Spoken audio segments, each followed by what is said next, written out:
The station where our veterans' voices are heard. MBR Talk. Hey, thanks for supporting our channel by watching and listening. Find us on the web at mbradio.us.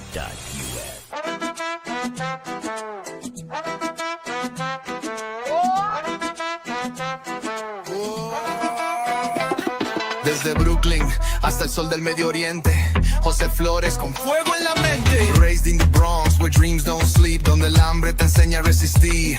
Section 8 life, no handouts, no cheat. He built his power from the pain on the street. Cada golpe, cada lágrima caída fue el fuego que encendió su vida. Ahora camina con propósito y voz. Jose Flores, hear the noise. De la calle al combate, turn his trials into faith. Con disciplina y con fe, now he rises every day. From the black to the world sin temor. You ever need a haircut? So that these kids can learn how to say impairments, or want to, not just learn, but want to. But I think that there's a major shift. Iraq to Korea, he led from the front. Now he lifts others, never just stunts. Hoy es mentor, líder, amigo. Welcome to the Motivated Mindset. How are you doing? I'm your host, Jose Flores, proud Latino, born in New York City, raised out in the Bronx and Brooklyn, all of that, mi gente, that New York flavor, that hustle, that grit. It shaped me, built me, and still drives everything I do. I'm a combat veteran. I served for 30 years in the United States Army. Hoorah! And before we get rolling, I want to send out a salute to all my veterans and first responders, listening out there, because you guys matter. Mucho respeto. You already know. It's right here in the heart. Now, in this chapter of my life, I wear mucho hats other than this cool one you see. You like that, huh? How you doing? What's up? What's going on? Hey, look, I'm a motivational speaker. I'm a certified personal trainer, a certified mediator, and yes, even an end-of-life death doula. But here's the truth behind all those titles, like we all have, right? In the end, I do what I do because I'm called to serve, right? That's one thing the Army taught me, selfless service, because I know what struggle feels like, right? I also know that because I know what it means to fight for a purpose and to help others find their purpose every day, every single day. My mission is simply to inspire, right? To uplift, like we all do, and to challenge, right? We all need to be challenged, because we need to be reminded that no matter where you start in life, that doesn't define your life, as we move forward. Because with heart, discipline, faith, and relentless drive, and that's one of the reasons I do this podcast. The Motivated Mindset is where we talk about resilience. We talk about culture, optimism, discipline, and the courage it takes to keep pushing, even when life swings you hard. Bam, it tries to keep you down. We keep it real here, NYC real. There's no sugarcoating, straight talk, Bronx humor. What's up? How you doing? You've been working out, all right? You're going to laugh. You're going to reflect. You're going to get fired up. You may even shed a tear, mi gente. But one thing I promise you, you'll leave here stronger than when you press that play button, when you click that thing, because this isn't just about motivation, como dicen, right? This is about transformation, expanding your mind, being better than yesterday. So let's talk about today's guest. How you doing? Oh my God, I'm so excited. All right, everyone, excited. It's hard for me. I get excited anyway. I don't know. It's the New York in me. But joining us today is Dr. Michelle Pacheco-Turner, the founder of Reset and Rise Consulting. I almost said something else. Someone who brings a powerful blend of military leadership, psychology, and innovation to the table. As a U.S. Army veteran, Dr. Turner understands resilience, transition, and purpose at a deep level. A live level. She pairs that experience with a PhD in organizational psychology, helping leaders and organizations navigate that complexity with clarity, using evidence-based science, mindfulness, even cutting-edge tools, AI tools. Her mission is simple but impactful: to help people reset their path and rise with purpose. Aligning strategy with soul and leading with intention. This is going to be a powerful conversation about leadership growth and what it really means to rise. So please help me welcome Dr. Michelle Pacheco-Turner. But wait, before we get into that, one last thing. You knew I was going to do that, and you probably didn't. I want to share a quick update. The Motivated Mindset is now on Spotify, and we're working on some other things that are becoming. So you can also have other ways to listen. other than the video, right? I'm grateful that you're here, you know, because it's you guys that make this happen. Clearly, this podcast is a team effort, and I don't do this alone. I want to give a heartfelt gracias, thank you to Yvel Delgado, whose support, dedication, and behind the scenes work have helped me make this podcast what it is today. I truly appreciate you.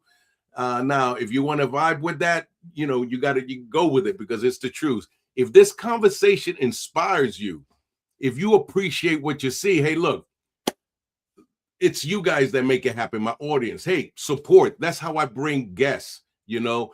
Do the like, hit the subscribe, and follow us on YouTube, and share it with someone who may need that motivation. Yay, you need to get up, make your bed, make it happen, Captain, because your support helps me keep bringing powerful guests, meaningful conversation like we're about to have, powerful driven content straight to you. All right, family, let's get into it. Let's see what we got up in here. Hoorah, let's take this down, and we're gonna make this happen, Captain. Yeah. The interview of the week is brought to you by Jersey Mike's, a sub above. Oh my God, welcome, Michelle. Oh my God. I was dancing. I was ready. I was like, wait a minute. You know why? I wanted to say rise and shine. I know you did, but it is, you know, here it is, rise and shine. Here we are, rise and shine, right? I want to say thank you, first of all, for being here. It means a lot to me, you being here. It's stupendous. And people want to know, before we get into your stupendous endeavors, your passion, who is Michelle? Who is she? Man, let me see. I wear many hats, even though I don't have them on, right? Right. But I mean, you said it all, really, a little bit of everything, right? I'm an organizational psychologist. I received my PhD from Capella University. Shout out in Minnesota. There's a lot going on over there. And, you know, again, I'm a U.S. veteran, right? I'm a mother. That's first and foremost. I'm a mother. I'm a daughter. I am still a civil servant as well. And, you know, and again, I'm a founder of Reset and Rise, but all of that is me, kinda, right? With everything I do, whether I leadership development, psychological safety, coaching, or resilient work, comes from just the one place. So who I am really is learning how to build from the ground up when my own identity after lifing situations has kept changing for me every single time. So before you were all the hats, where are you from? How were you raised? That's you know what I was raised by an amazing woman, my heavenly mother, and she is from Dominican Republic as well. She's a lawyer. She was that servitude and that grit that, like we call it in the military as well, came from her, and the serviceless that she also had. She raised us in New York. I was from Dominican Republic, and we went just like everybody else. We go up to New York because I think that for some reason, you know, the ground is shiny, right? I think there's diamonds in the sky and in the ground. No, we migrated when I was about 7 years old to New York in the Bronx. We have family there already. And I went to the Bronx, and then I went to the Bronx between Queens. And then one cold winter around, I was in middle of 8th grade. One of my aunts actually moved to Hollywood, Florida. And she went to visit, my mother did, and came back and said, hey, I bought a house. And we're moving in 2 weeks. The latter part of my life before I joined the military, I actually lived in Hollywood, Florida, County Line Road, right in between Miami and Hollywood and Broward County. So it's kind of like Miami-Dade and Broward. So we did a lot of things in Miami and in the South Florida, or SoFlo, like we like to call it. But yeah, that's who I am. But she's again, she was a lawyer. She did immigration law. She married people, still to this day, people still talk to us, my sister and my brother and I, about all the great things. Just recently, she was Episcopalian. And Episcopalian Church from South Florida, actually, the Archdiocese actually honored her for Hispanic Heritage Month because of her great, amazing work. So I have un gran legado, a great legacy, to pretty much walk by, right? It's the long shoes that she left for me to fill, but I'm filling my own in the process alongside her. So that is stupendous. You're right when you said about New York. Everybody moves there, you know. It's like that's the place, you know. And so with that being said, what was the trigger? What made you join the U.S. Army? How did that come about? You know, to be honest, all the men in my family are military.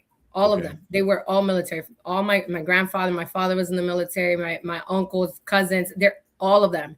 I am the first female to join, and I joined the Army. They were all Air Force, so that was a thing. But I really got into it when I was in Florida, and Miramar High School is my alma mater, and they actually had a JROTC program. And I got involved from 8th grade. The counselor, it was funny because the counselor was like, oh, they wear uniforms and stuff. And I was like, so I'm thinking band, right? Like I'm thinking like something completely different. She's like, oh, they do drill. So I'm thinking like the flag. Right. And it wasn't that. So when I got into it, I learned, and I was there the whole time being part of JROTC, again, junior.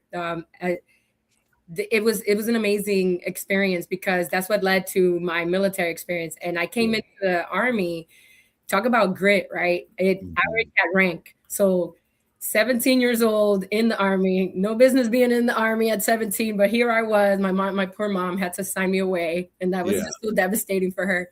And as a mom of a 19-year-old that is getting ready to go and do the same thing, I feel her pain now. I talk to her and I say, I get it now, but I did not get it before. Right. Why she wouldn't just let me go. But she had to sign me away, as she would say. And then my father, he was in the Dominican Republic at the time, and who was it? G.I. Jane had just come out. They both died. Right.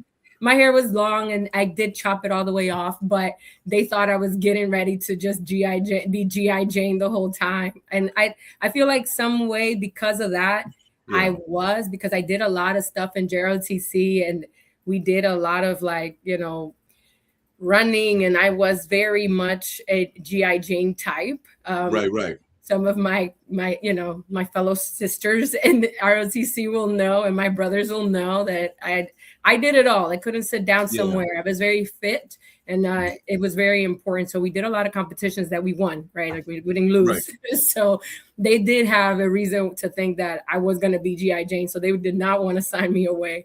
But I convinced them, persuaded them that, I can do hard things. And then they raised me, in a very complex situation as it is for a time like that at that time, right? Dating myself back then. But, I was excited just to be part of something greater and to give back to this amazing country that had, housed us from, again, I don't know anything else, right? I can go back to Dominican Republic and I feel like a visitor. I always say, soy de aquí y de allá, because sometimes I'm from there and from here, but sometimes being there, they don't make me feel like I am from there. Right? They know very well that I wasn't raised down there in the Dominican Republic, but they are never, they never push it away either, right? They always open hands and open arms when I go back down there and see family and friends and everybody. And then again, my father still lives down there, so it's always a great time to go visit. Yeah, no, that's awesome. And I think I shared my last assignment on active duty was teaching ROTC. And it's one of the best things. I think teaching that relationship between the officer and the non-commissioned officer. Oh my gosh, yeah. And I'm still in touch with their colonels now. Say, hey, Sergeant Major, I know exactly what you're talking about. Yeah. So I get it's a great avenue. I'm glad that you did it. No, I would have kept going. But again, transitions, right? And pivoting. That's it. Pivot. So how did your military experience shape the way you approach leadership and resilience? You know what, to be honest, I think that when you coming into the military at the time, I just wanted to go into the military, right? I was like, oh my goodness, I'm so excited. I just really want to be part of the Army. I wanted to be Air Force. I'm not going to lie, but the Air Force recruiter did not show up on time. or ever for our appointment. And then the Army recruiters, because it was an Army ROTC program, were right next door. And they're like, oh, it's so hot. Because again, we were in Florida. And then my friend, she's still in, they were like, hey, come here, wait for him here. We both came out, signed in, right? So we already knew that we were going to go into the Army. We were just kind of playing around, right? So we knew the struggle was real. But to be honest, I feel like I've spent my entire life in high stakes environments, right? You take me from Dominican Republic at 7 years old. I migrated to New York, where I thought, the buildings, right? Like I've never seen buildings that big that sway in the wind. And I'm, again, they're not there anymore. But being an immigrant to this country was a high stakes environment, right? And the language, I am very thankful that my mom and my dad both gave me a leg up that a lot of immigrant children don't have. And I was actually learning English before I came into this country. It was not the way it is now, but it was enough for me to understand what was being said, right? Enough for me to be able to defend myself in the language. So that was a high stakes environment as it was. Then coming from, my mom visiting my aunt in Florida, coming back, hey, we're moving in the middle of 8th grade. We're moving to where? Where's Hollywood? I'm thinking it's California. She's Florida. Right. You'll love it there. It's hot. I'm like, okay, great, right? Because it's winter at this point. When she came back, it was like October, November, right, in New York. So she's like, oh, we're moving. So by December, we were gone.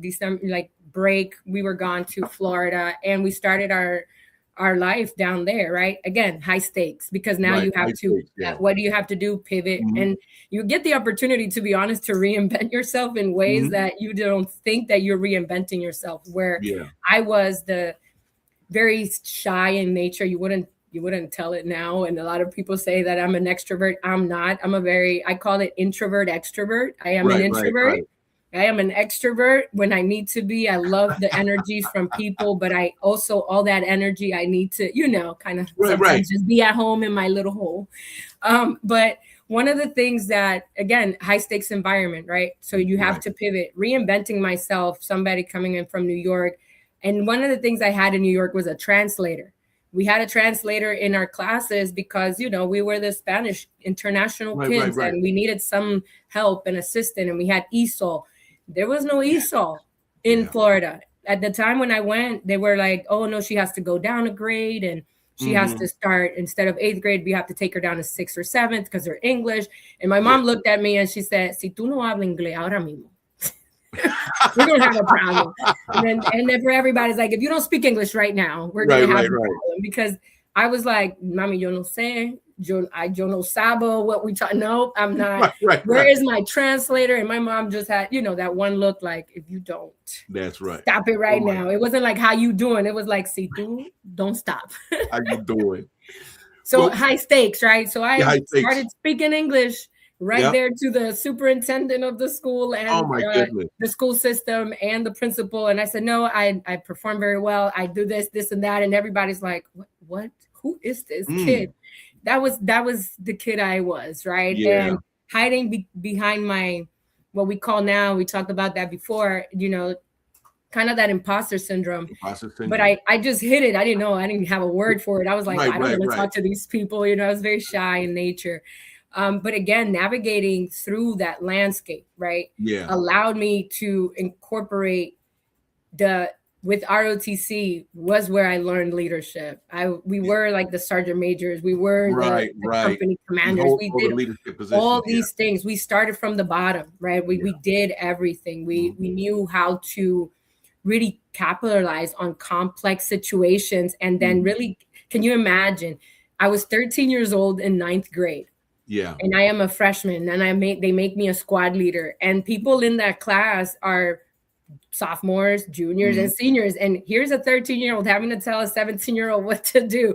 I was built for it. I was here. I'm a firstborn. I'm also a firstborn, daughter and granddaughter. So I'm the, very matriarchal situations going on as it is. So I I was built That's a for lot. telling So, people what to do in a very controlled environment, right? I'm right, not, right, you right, know, not bossy, but right. I'm assertive when it comes time to it. But those landscapes really built my military career. I'm grateful for my mother's discipline that helped me, you know, again, be able to navigate those complex situations.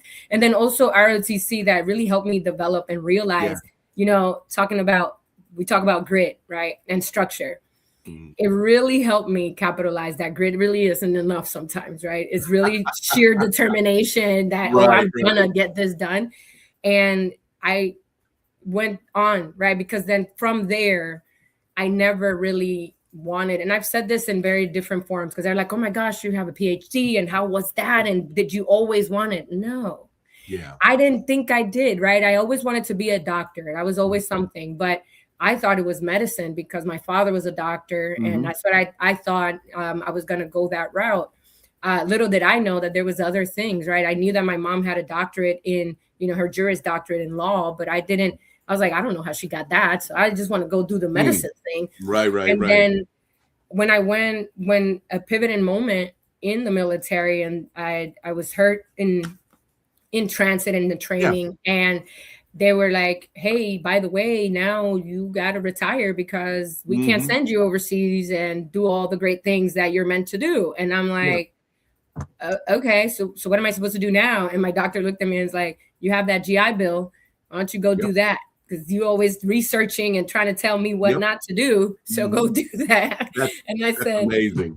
Oh my God. And then that's where it kind of went. So we have a question. The question is, how did your mindset shift as you rebuilt your identity after leaving the military? Man, well, I learned that, you know, sometimes through moments where the version of me that I knew was lost and no longer existed, I had to reinvent myself. And I'll be very cautious in saying that the reinventing myself is kind of like, oh yeah, it's like very quirky, like, oh yeah, you reinvent yourself, and oh, this happened in my military career. And I want to be very, very, very intentional. My military career is over.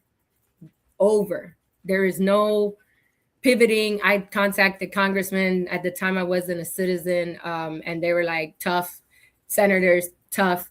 Realized that I needed to get the citizenship situation. I was just like, oh, I didn't know I did that. But I really want to be intentional about saying it was over. There was no one that can appeal it to rescind it, right? And when I say that, it was like, oh, I had to realize that that version of myself no longer existed. It was really feeling the emotions that person, that version of who I thought I was, and the hats that we wear, right? No longer existed. It was no longer available. And I had to feel it. And when I say that is because so many of us don't feel the emotion of that. And that it gets translated. And again, you mentioned you're a death doula. And in this, you know, coaching, I've done grieving, right? People always talk about grieving people. You have to grieve the person that you once thought was it, and career, everything, because that person and that version of yourself no longer existed. And I didn't understand that at first, right? So then the doctor's telling me, oh, go to do this thing. And I'm like, I don't want to go do that thing. I want to go fight. And I kept fighting and appealing and all that stuff. And it wasn't until a mentor of mine said, you have to grieve the version of yourself that no longer exists. And I just sat there because I didn't understand the grieving aspect of the version of myself. It's always like, oh, you grieve people that are no longer with you.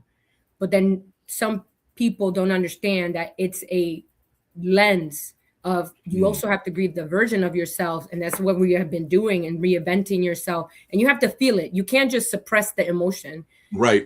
Suppressing the emotion then also leads to you blowing up like Mount Vesuvius. I know that all too well too. And the energy, right, gets expanded very negatively, right? It's not really like in a positive way. So when I had to sit with that and I said, okay, well, I'm going to go to school and do this education thing.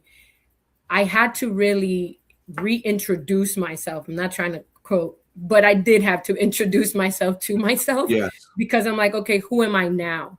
Mm-hmm. Because the person that I once was no longer available. So Right. how then do I grow again, not go, but grow from here with the mindset that nobody's coming to help me. Mm-hmm. Yeah. So yeah. And that brings us, I think you asked, how did you discover the next version of yourself? I think you may have talked about it, hit that about a little bit. Yeah. Again, that's when I said before, grit is not enough, right? Yep. It really isn't enough. It wasn't enough for me to do anything about it. I realized that I was in high stakes, but I really had to figure it out by trial and error. Mm-hmm. And again, it's not a gimmick. Fail, right, is first attempt in learning. And when you fail forward, and we talk about that in positive psychology all the time, that you don't do it purposely, but you do it purposefully. I had to really lean in to this complex landscape that now is before me. And at that time, I didn't have children, right? I was one of those that I did not want to have kids at the time because I was still in the military. So I didn't know how I could be both. So had I not, again, pivoted to that stage in my life, that new stage in my life, I wouldn't have even considered being a mom. Right. So I had to reintroduce myself to that, right? Yeah, absolutely. No, that's deep. And somebody asked, what helped you reconnect with your purpose after the military transition? That was a question that was asked. Yeah. So the reconnection piece is asking yourself, who am I? And again, it's not a fun question. You cry ugly, right? Because again, you're grieving who you once thought you were. I thought I would, again, I have my friends, the same person that we pretty much went into the recruiting station together. She is still in the military. And I look at her and I'm like, man, that could be me. My other friend that we started after, she's a sergeant major. Like, I'm like, man, that could have been me. Right. And in all those could have, would have, that no longer serves you in a positive aspect. You have to really sit with yourself and, go into your closet and go do your war cries and really ask yourself, who am I if I'm not, I didn't get a chance. I retired out as corporal when I was I pinned sergeant, but I had to go to the school. But guess what? I got retired out medically, so I couldn't go to the school. So I was no longer Sergeant Turner. I was corporal, and then corporal became specialist. And I'm like, wait a minute, I did all these things. So when I asked myself, who am I if I'm not Sergeant Turner, met Pacheco at the time, but who am I? And you have to keep asking yourself and just putting pen to paper, because it's, who am I? I'm a sister. I'm a daughter. I'm all these things. I'm a survivor. I'm in transition. I am a wife. And I had to put all these hats, but that's not who you are. Right. Who you are is really value-based, scientifically proven, purposefully.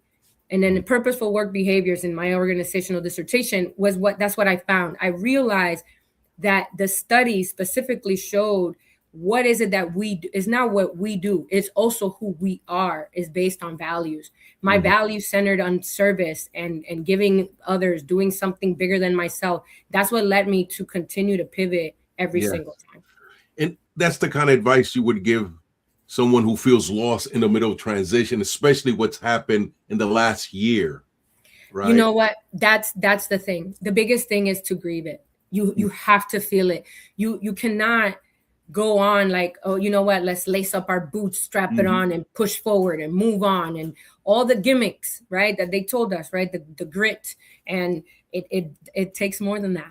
Yes, and sometimes it takes more than that. And I've said this, a couple of times. It's like, okay, some coaches, not all. I have great colleagues of coaches. They're always gainfully employed by the same person. Yes. And I've learned early on, even in my civil service career, that my whole point is to work myself out of a job every single time into utopia.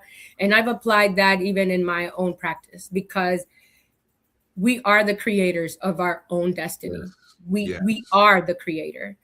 And it's not to be hokey, and it's not to be religious. It's not to be even spiritual. Everybody believes in something. It doesn't matter what it is, in something, right? Absolutely. When you believe in yourself, first and foremost, to really, understand that there's a bridge between, the tactical responses of like, oh, I'm going to do this, I'm going to do that. Mm-hmm. And then also the core purpose within you is that you have to grieve who you thought you were. Because if you don't move past that or through that, you will never be able to understand that, hey, by the way, I can get a PhD. Hey, by the way, I can have my hobby turned into a business. Hey, by the way, I can connect. I do all these things. You will never be able to do that. Now, Yes. I'll say this. There are setbacks, and then they spring you forward. I went through all of those setbacks, all of them. Mm-hmm. And one of the things that I didn't know that would ever happen to me and my siblings was losing our mom at such an early age. Now I know life cycle. The life cycle is she should be here still, right? Helping me raise these kids. But that wasn't my walk. Years later, when that happened to me, I also had to seek help. Yeah. I couldn't do it alone because I did all of the things. I got the PhD. She was so proud. She saw me walk every single thing that I did.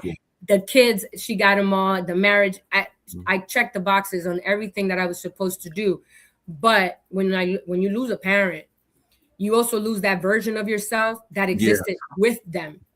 It's different when you lose something that's yours, that you created, that you went to get. But when you lose a parent, you lose something that existed with them. That it's a different type of grief. So then I was no longer that daughter that had a place to stand alongside her. Gotcha. If that makes sense. So it's very, very, very impactful ways to be able to look at those gaps. Absolutely. When people hear, like, let's say organizational psychology, right? And think theory, but what does that look like? How does that show up in day-to-day leadership? What does that look like? Yeah, no, and I'm glad you asked that because a lot of people think about that. It's just positive psychology, right? Organizational psychology is a lot like you hear a lot more like industrial psychologists because they take a look. There's a lot more evidence based when you go into kind of like manufacturing companies, like, from start to finish and how they go through one conveyor belt to another. It's the same thing in business. You talk to the CEO, if he doesn't have a purpose within himself, is value-based, is going to show up in how they lead, he or she leads, right? So it's positive. The psychological safety, we hear that a lot and it's coined already, but it's really positive psychology and it's evidence-based. When I did my study, what I took was the purposeful work behaviors of Latina female leaders, right? And what that means is I answered the so what question of we know that we know that we have like sometimes the BRF face. They tell us that all the time. They say that we're dura, we're hard, we're this, we're that, we lack empathy and all this stuff, even as Hispanic female leaders, right? And what I did was, instead of honing in on that, I said I looked and I interviewed CEOs and in the C Corps, what is working?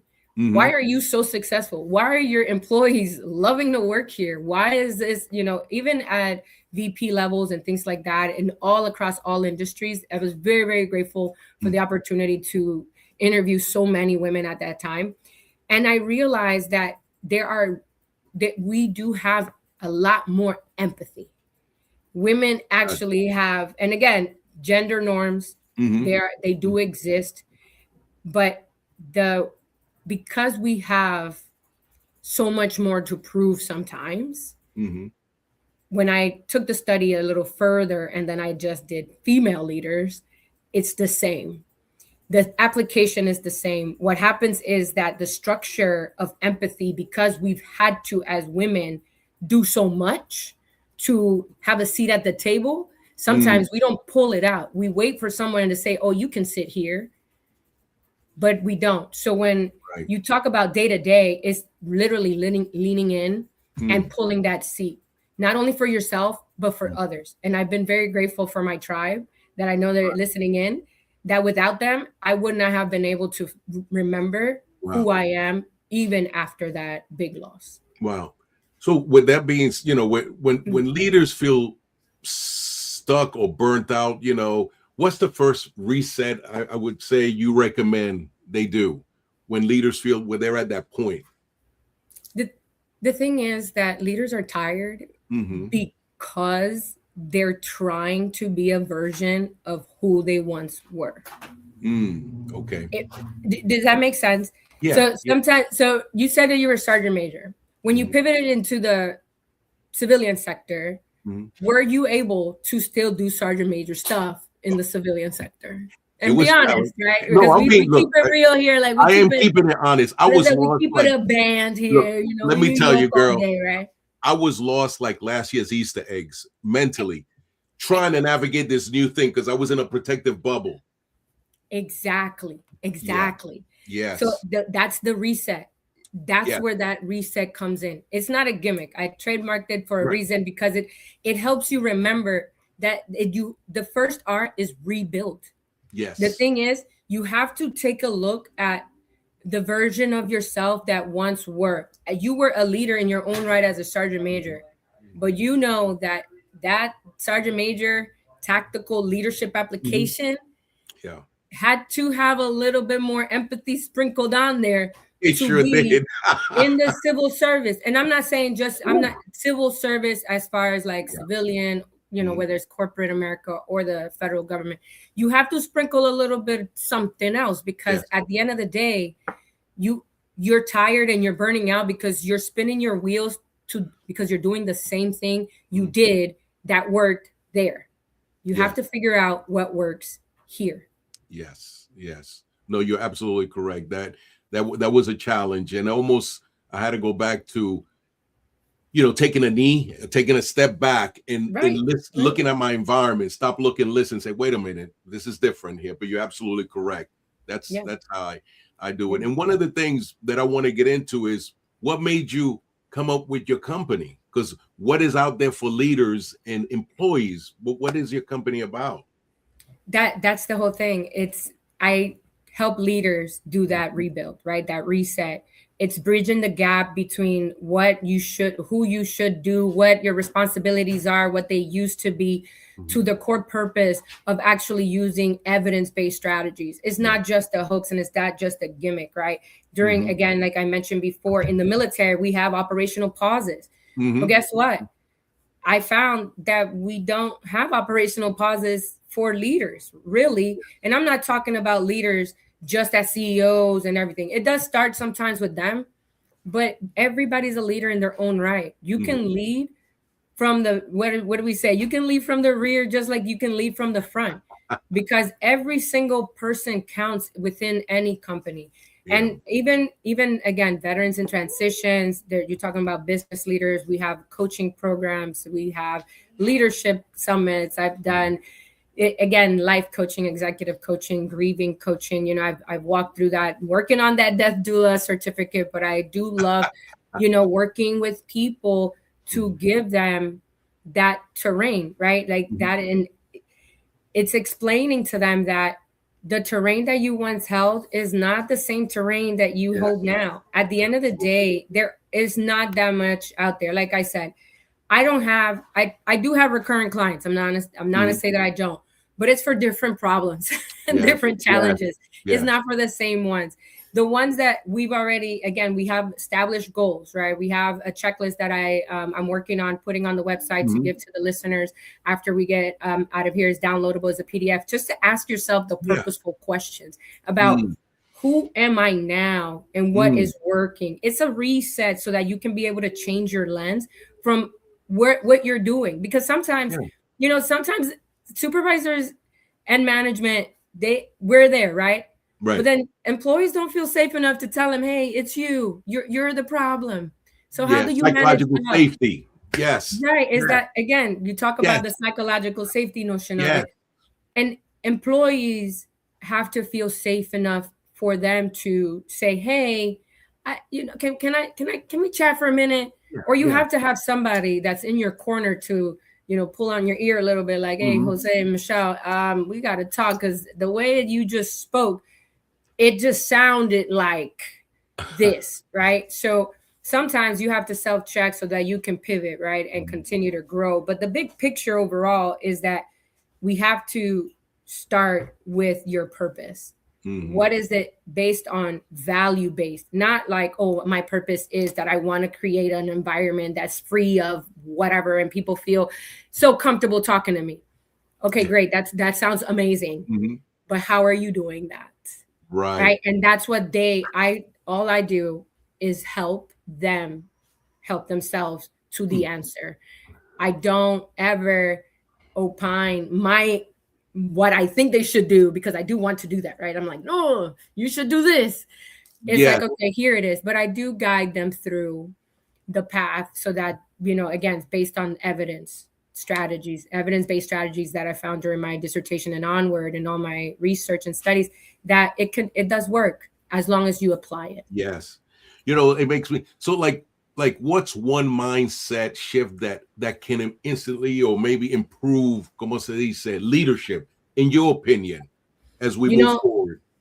I couldn't rise without really having a tribe to check me. I don't have yes people around me, and I'm very thankful for that. My tribe are very trusted individuals that will tell me about myself in a way that I can receive it with care and love, because you can't be like, hey, stop it. Although I do get some of those too, depending on what I'm doing, right? But I like, sometimes I say, I have a friend, Rebecca, and she is just the sweetest, most just gentle creature in life. I feel like, she's like Snow White with the arms out, right? And then so we make a joke with her and then say, you know what would Rebecca do? And to kind of check us when we're on our not so great selves. But, I also have friends that are like, you're doing the most right now. And that New York comes out and like, hey, you're doing the most. Right. And when I'm like, wait, what do you mean I'm doing the most? I'm not doing enough right now. Right. And then they're like, no, listen, this is how I'm hearing it. Right. This is how it's sounding. And I'm like, oh man, I have to do that. The biggest thing that then you have to do as a leader, humble yourself and go apologize to people. You know what that takes? Yes. That's humility in action. You have to, not only is your tribe telling you that you just were beside yourself, but then you also, again, my friend, like, tú te pasa. It's a very Dominican term. Tú te pasaste, like you went there, right? Yes. And then I have to go humbly to my whomever I've wronged. I'm not above an apology, but you also have to humble yourself and apologize for whatever wrongdoing you've done. And then also be okay with that person or those people not accepting the apologies just yet. Yeah. No, So, one thing you said, so what's one daily habit that leaders can use that to lead with intentions? What helps leaders? What's one daily habit that maybe they can do that helps them lead with intention? What daily habit is that I try to do my values. Like what is my values? And again, it's the values based. You really have to sit with that. It's not just values like, oh, it's trust or it's family. No. I really had to sit with that and dissect it in a way that even if family wrongs me, I can grow from that. Even if friends wrong me, I can grow from that. Workers, tactical, whatever, I can grow from that. Service is what helps me continue whatever walk I'm in, because service was inherently implemented in me from my mom. So even without her here, I know I can lead alongside her in whatever avenue I'm with or I'm in. Even this, right? I'm like, wow, this is crazy. But sitting with my values every day is like, okay. And, to be honest, what do I want to leave people with today? Yeah. What do I want to leave with today? Like, I want to try to leave somebody with a smile. I want to try to leave somebody with something positive to remind them whose they are, not only who they are in this world, and just be kind. Right. So I try to do that. I try to sit with my values and then just really figure out who am I, and it is who am I today, especially when sometimes you do wake up extra critical of life, So that's when it really counts. It's not just when it's all great and awesome. It's when the grit isn't there, So with that being said, how can people get a hold of you? And I think let's talk about this slide right here.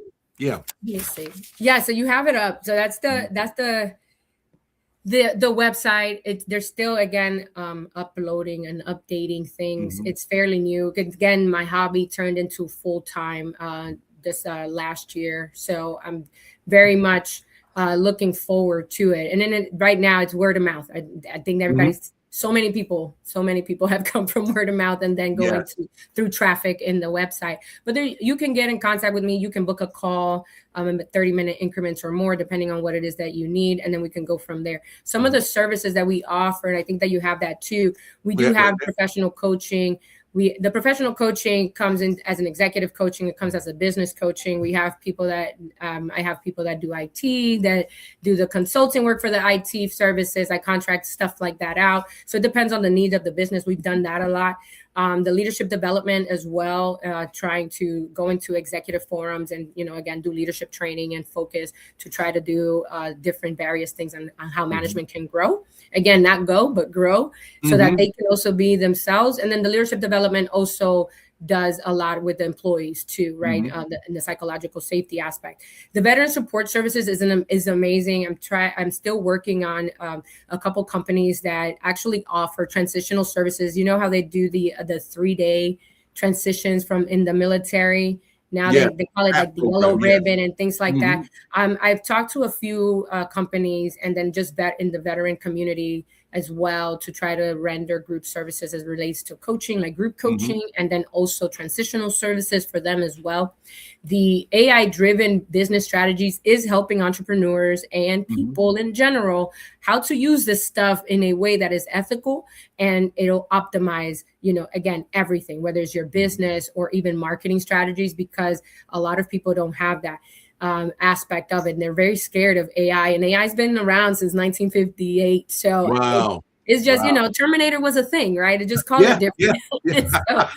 But we have that. And then we also have organizational consulting, right? Organizational consulting also comes in that aspect where if they need something like payroll and accounting and IT services and even real estate, we have interior designing. We have a little bit of everything in the company that is offered. Also have a great PR firm who actually put this together for me as well in that. So working hand in hand with a lot of people to try to make this happen and just continue to provide services offered and rendered. Yeah, absolutely.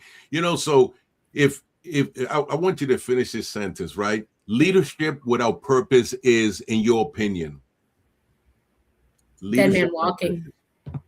Say again? Dead man walking. Okay. Yeah. And straight what shot, like straight shot, no chaser, right? That means that if you I love that. If you have no purpose, you will live a purposeless life. You have to have something that has to tie you to be able to reset and rise with intention, pun intended, right? Yes. It wasn't a gimmick. The reason that the company name is Reset and Rise is because that's what you have to do. Not only, again, reinvent yourself every single time, but you also empower yourself to be able to continue to realign with intention, right? If you live a purposeless life, and again, it's not easy. It's not easy. It's ugly. There's a lot of ugly crying, and that's what it's for. And there's no judgment, but you have to try to find something that will be able to help you rise with that intention so that you can just get up. Again, so many veterans in transition, so many people in transition. The last year we've been thrivingly surviving. I've said that 100 times in all aspects, whether you're in public service or private sector, everybody's been thrivingly surviving this world, right? And then you throw in life. If you don't find a purpose in something, sometimes it's just a hobby that can turn into a full-time thing. Even if It doesn't matter. You know somebody that knows somebody that knows somebody else, and then we wind up on podcasts. Yes, So, like this one, absolutely. so but that's that. I really do believe that. I think that somebody that lives without intention that cannot. It's you might as well just be a living shell. Right, and you also have an Instagram. I do. I do have an Instagram. What will they find there? So they will find similar things. I'm working on trying to do a lot of short clips on day to day. Again, I have a team that's working on that because unless I'm intentionally, hey, sit down somewhere and let's talk. I'm having a really challenging time to just, look at the camera and talk to myself. Right. But the team I have a content manager that's like, no, we need to do this. We need to put it out there. They want me to do TikTok dances and stuff. I'm like, that is not it. But you can tell what generation the content manager is. So they're a little bit of everything. So, but the consulting in Instagram is that you're going to find a lot of, positive mindsets, a lot of motivational speaking, a lot of the things that we do, a lot of veteran support services, and a lot of resources, right? I try to link even other people that are talking about this stuff that are very relevant in the community that they can, of the services that they can offer. Because again, I may not be the coach or, the organizational leader for you.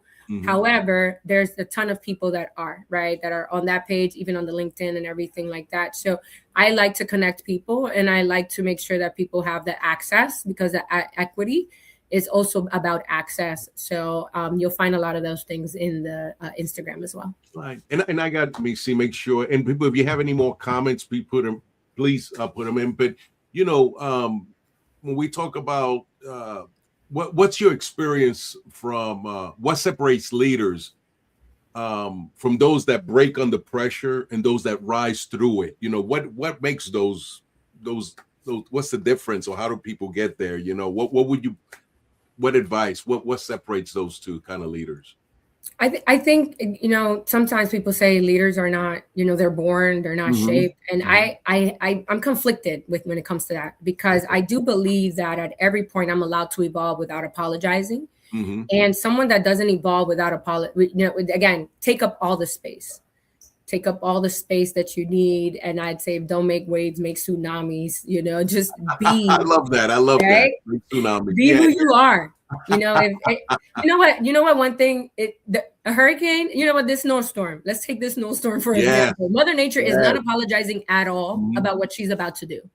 Not one bit. Neither should we. Again, as creators and as leaders, we get an opportunity to reinvent ourselves. It's not just when something really bad happens. If you see, and this goes in relationships too, right?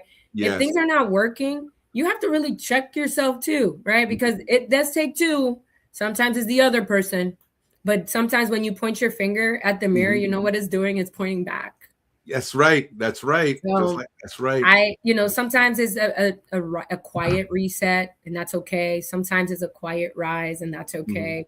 But it looks like, you reestablishing and reinventing yourself at every single pivotal point in life, or, check-ins. I have check-ins with myself about every week or so. I journal. I try to say, okay, where are we now?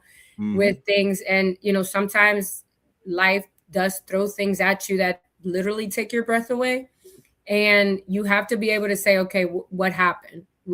And do what is it that we did in the military, the AAR, right? The after action review. The after action review is not just with your team, it's with yourself. So I do believe that you get an opportunity to reinvent yourself, to evolve, and don't apologize for doing so. Those that'll accept you will accept you without conditions, and will accept you evolving at every single point. And then even if sometimes I have a challenge, and my friends will tell me all the time, hey, don't, you can go quiet, just don't stay there long. And we do that with each other. Sometimes we do. Sometimes I'll go quiet at, zero contact, because I just need some time, and that's my quiet reset. But it's okay to go within yourself to find the answer. It's okay for you to come out and say, hey, I couldn't find it. I need help with that trusted, board that you have in your tribe. It's okay for you to seek help. It's okay for you. And you talk about this all the time, especially as veterans. We have the, resources out there. It's okay to have a conversation with someone that you don't even know and say, hey, I just need 5 minutes, like myself. Right. And that's one of the things, like, because I don't have at the time, people didn't know who I was. Oh, this coaching thing that you do, can we just talk about this? I just need to figure out this. It's a lot easier too to talk to somebody that you don't know. You establish that trust because you're like, the trust is based solely on your subject matter expertise, right? Right. I'm the subject matter expert on what I'm talking about. So I think that's one of the biggest takeaways, is that you get to reinvent yourself, but don't apologize for doing so. Absolutely. You know, I always say you don't know whose roof is leaking unless you live there, unless you interact with people and find out what's going on, right? All the time. That's so important. As we get ready to come off, what would you like to leave? What message would you like to leave with the audience, and something maybe we didn't talk about, or just, you know, that you want people in 2026? 2026 is the infinity year. The 6 + 2 is 8. And that's what I'm looking at it. It is not, the mission is to be able to not wait to ask permission. Don't wait, right? We just talked about that. Take up the space. You're aligned and you're allowed to have, check-ins with yourself so that you can realign behaviors that are not serving you in positive ways, whether it's within yourself, colleagues, relationships, friends. It is okay for you to be yourself, whether you're a veteran, a corporate executive, an entrepreneur. Just remember that you, right, matter, and that you find your purpose while you perform your purpose. Wow. That's not just by sitting. That's deep. That's really good. No, I want to say thank you for, you dropped a lot of nuggets, and we had talked before about a lot of stuff. It's like, we can go on and on. It's just, so I know. But hey, okay. So what's, do we have a book coming up? What's in the future? Oh my goodness. It's in the works. It's in the works. I am partnering with my amazing sister, friend, warrior, princess, queen of all. And she knows this, Migdalia. She was here not too long ago. She has this amazing book called Dancing into Opportunities. And we are trying to, create dancing into opportunity through resilience and purpose, right? So it's similar to what I'm talking about now, that reinvention piece. And that's in the works. Okay. When? This year. Because I'm holding myself to it this year. When? And you're coming back here. And you're coming back here, and we're going to talk about that. I'm coming back here, and I'm going to talk about that book, because that's what, if I don't, then Migdalia, you, and everybody else in the tribe, including Yvette, are going to hold me to it. But again, if I don't hold myself accountable to be able to reset and rise with purpose, then I can't talk about it and be the subject matter expert to be intentionally, right? So absolutely. I have to hold myself accountable for that too. But that is in the works. I'm really excited about it. So I'm looking forward to seeing what may come for 2026. This is infinity, right? It's to infinity and beyond. For sure. This year is the best yet to come. We're going to continue to thrive and survive at the same time. So absolutely. I'm excited. Michelle, I want to say thank you for being here and just dropping those golden nuggets. Y gracias, dale pa'lante. Hey, it's all ahí vamos tal, And I want to thank you and the audience for those questions. And right before I go off, if you like what you see and so on, hey, the way that we support each other is by supporting each other's, website and pushing, because that's how we rise above things. That's how we reset and rise. You like that, Michelle? Oh my God! You did it! Right? Yay! So hey, and the QR code support. So me and my tribe, it can bring you great guests and keep this going, supporting each other, because that's what it's about, So I just want to say gracias to the audience to support it. Michelle, gracias por todo lo que tú haces. It means the world to me. Because there's some young lady, some young man who's going to see this and say, I want to be like her. And that's what it's about. That's all it is about. If I can just leave that and, help somebody see themselves and they can do it, I've done my job in this world. So thank you so much. So, hey, for those of us who are going to be affected by this snowmageddon, please be safe out there. Take care of each other, and just thank you for tuning in. And God gracias, Michelle, for everything. Thank you so much to all the listeners, and thank you again so much, Jose, for having me on. I am extremely honored and blessed to be able to have partnered with you today. So thank you. Have a good one. Auf Wiedersehen. Tschüss. Goodbye. Adios. Adios. Life is like a duck. Tough times don't last, but tough people do. Here at Military Broadcast Radio, we're teaming up with our friends at Die Tired, the veteran-friendly music band spreading strength, resilience, and mental health awareness one shirt at a time. And check this out. Their brand new shirts feature broadcast beaker right on the breast pocket. A reminder that you can weather the storm, and you're never alone. Shirts are only $25, and proceeds support giving veterans a voice. MBR's mission to teach veterans how to podcast and videocast. Because when our vets are talking, they're not overthinking. They're not second-guessing. Together, we stop the 22 stigma. Grab your shirt today at mbradio.us and hit the shop. Or go directly to toramerch.printavo.com/merch/dietiredband. That's toramerch.printavo.com/merch/dietiredband. Suit up, stand strong. Remember, we're unduckable together. You're built tougher than the storm. Ladies and gentlemen, thank you for tuning in to Military Broadcast Radio. As we wrap up today's show, we want to remind you that the podcast of today's episode will be available right after we go off the air. So if you missed any part of the show or want to listen again, be sure to check it out. And remember, we're here to support and honor our veterans. Your stories and experiences matter, and we are committed to giving you a platform to share them. That's right. We're here to give our veterans a voice.